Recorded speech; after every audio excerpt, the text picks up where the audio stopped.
earlier this year, the Fleet Week program had been asked to help organize and participate in a symposium in Haifa, Israel, to talk about disaster preparedness and to learn about what they're doing over there at the same time. So it's kind of a best practices program.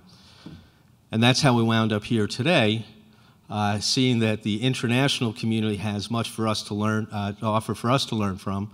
And so we made some very good friends, and we had Colonel Zakra come in and talk, and I thought what he was saying was very important, as well as incredibly interesting. But to that, I see he's walked into the room, and I'm really proud that he's my mayor. He's a good friend of the program, and I promise you, a great friend to the citizens of the city of San Francisco. It's Mayor Ed Lee. I am really happy to be here tonight. First thing I see is a picture of my entry to America's Cup 35 in front here. There's no way we're going to be down 8-1 when I get this baby up. But I wanted to take an opportunity to join you tonight. As Louis explained earlier, our plans, as best as they have been, and we know that we could accomplish a lot in these practices, they weren't able to be fulfilled. We're all watching, of course, with great concern of the way our country is making decisions. And I will say to you, as a mayor of this great city, I'm very lucky to be in a city that is open for business, that is doing the work, that is talking across all of the barriers that in the past that we see have kept us not to be more unified as we should be. And that takes me to why I'm here tonight, because I want to welcome all of you here to San Francisco and to a city that is now and will always be a town that welcomes and salutes our first responders, and certainly our men and women in uniform.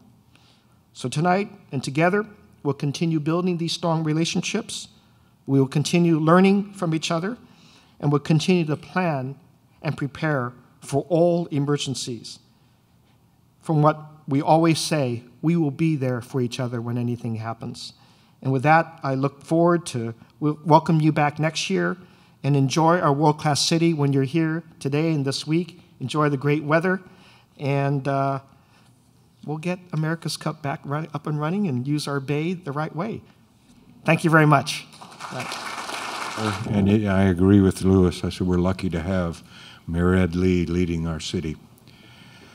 Moving on in our program now, I have the privilege of introducing our United Nations High Commissioner for Refugees representative to the United States and the Caribbean. His name is Shelly Pitterman, and he started in UNHCR back in 1984. And he tracks all these refugee missions that the UNHCR is running, including the camp that Louis and I and Fuad visited on the 1st of June. And when we visited that camp, we saw the kinds of experiences that UNHCR deals with on a daily basis, and we were impressed. And we're just delighted, sir, that you've come to speak to us tonight. So, ladies and gentlemen, please help me welcome Mr. Shelly Pitterman. My intention is to give you an overview of some of the situations that we're facing in the Middle East right these days. But first, it's important, I think, to remember that more people have been forced to flee their homes around the globe than at any time since the Rwandan genocide in 1994. This year alone, hundreds of thousands of people have fled countries in Africa, from the Central African Republic, the Democratic Republic of the Congo, Sudan, Mali, Somalia. More than 2 million refugees have fled Syria into neighboring countries. And they're not just statistics. These are people who've lost their homes, their livelihoods, their plans for the future. The vast majority of the refugees are children. There's a whole generation of lost children. Every 15 seconds, a person is forced to flee their home, either to be displaced internally or to become a refugee. UNHCR and its partners, more than 80 of them, are doing whatever we can to respond to these crises, especially the one in Syria these days. In 2012 and 13, we deployed nearly 850 people on emergency missions across the globe. Just last year, some 130 airlifts delivered over 12,000 tons of emergency relief, roughly 4 times as much as in 2010. Supplementary fundraising appeals to respond to these new emergencies and other unforeseen needs amounted to nearly $700 million and $1.4 billion so far this year in 2013. It's an immense effort and not nearly enough to address the needs of the people. We are stretched to our limit, but we keep on finding the perseverance to meet the needs through a combination of unparalleled efforts and the persistence of our staff, of whom I'm pleased to be one and very proud to speak on behalf of them today. The High Commissioner for Refugees, Antonio Guterres, who's the former Prime Minister of Portugal, recently described the Syria situation as the great tragedy of this century. And indeed, the effects of the Syrian civil war on the Syrian population have been devastating. Before the conflict, Syria had a population of 23 million people. Today, more than 100,000 people have been killed. More than 5 million Syrians are internally displaced.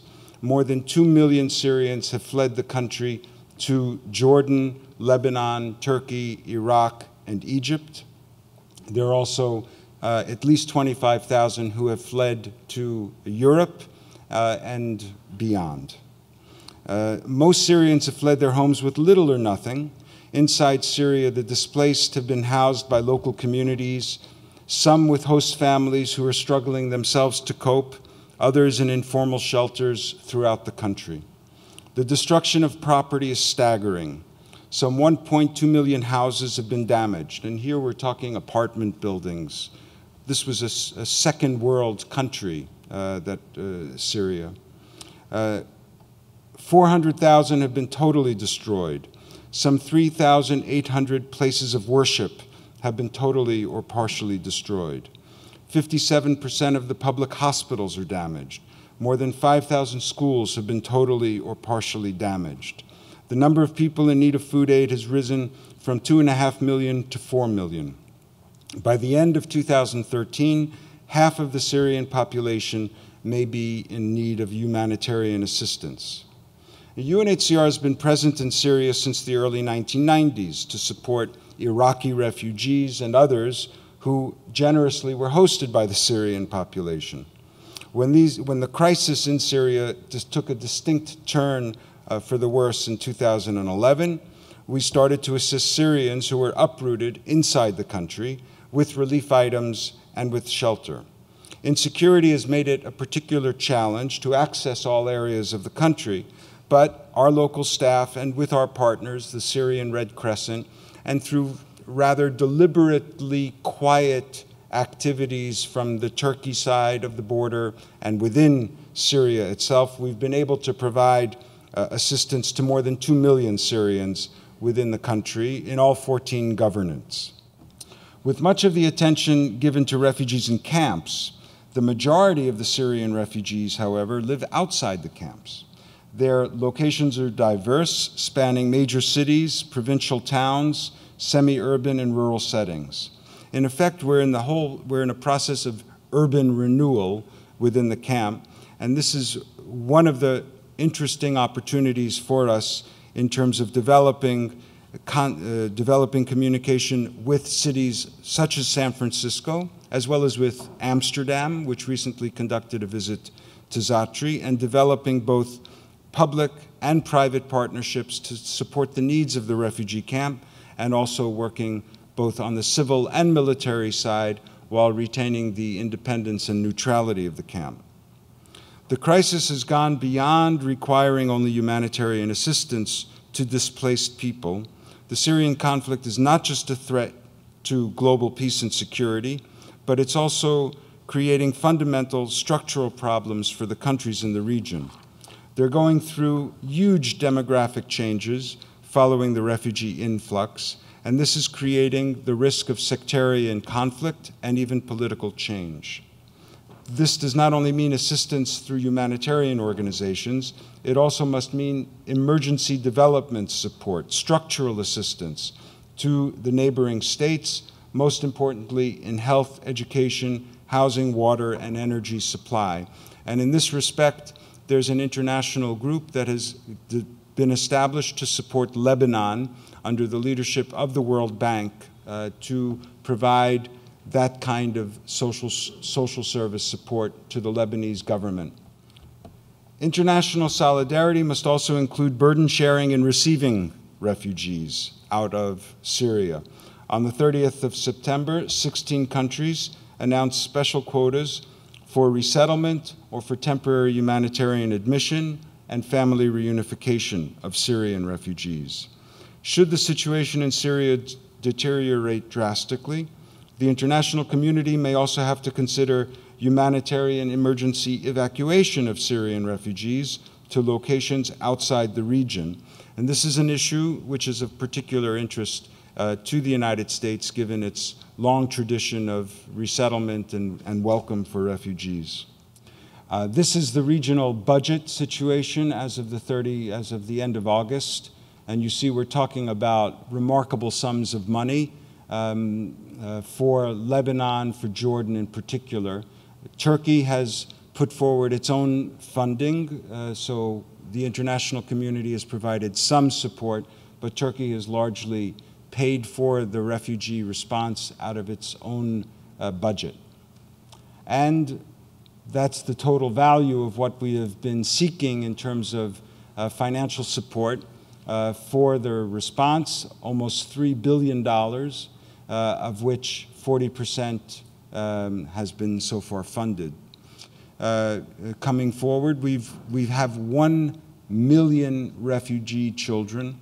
There is work being done now between UNICEF as well as UNHCR to look more completely at the protection needs of children and to mobilize international support to address them.